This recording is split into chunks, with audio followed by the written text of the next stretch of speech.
මේ රට ඉඳි නෙවෙයි මේ ස්වභාවික හැදෙන පරිසරයේ හැදෙන ඉඳි කියලා මේවට කියන්නේ. මේවල කටු තියෙනවා මේවා කටු හරි විසයි ඇනුනහම මම මේ ඔයාලට පෙන්වන්න තමයි මේ වීඩියෝ කරන්නේ. මේ ඉඳි මේ ඔය රතු පාට වෙලා තිබ්බට ඉදිලා නැහැ.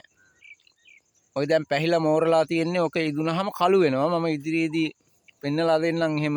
ඉතින් මේවා හරි රසයි. කහට ගතිය තියෙනවා මුවෙන්. මේ තමා ගහ. මේ ගහ මේ ඉඳි මේවා ගන්නවා උත්සව වලට සැරසිලි වලට එහෙම ඔය පින්කම් කටයුතු වලට සරසන්න එහෙම. අපේ ආච්චිලා එහෙම ඒ කාලේ මේ වගේ වට්ටි කියලා තියෙනවා. මං ඉදිරියට ඒ වට්ටියක් ගේන්නම්. දැන් නම් හොයන්නවත් නැහැ. කොහොම හරි ඒ ගේනවා කියපුවා ගේනවා.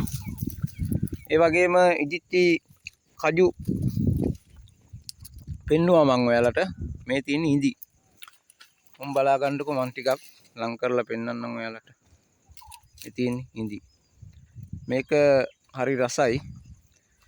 මේවා ගමේ පළතුරු තමා මේවා. කෘත්‍රිම රසායනික මොකුත් නැති ස්වභාවිකව හැදෙන දේවල්.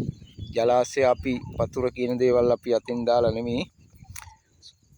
ඒ සතා සිව්පාවන්ට ආහාර වලට ගන්න හැදෙන දේවල් අපිත් ඉතින් ඒවා ආහාර වලට ගන්නවා පළතුරක් වශයෙන්. එහෙනම් ගිහින් එන්නම්.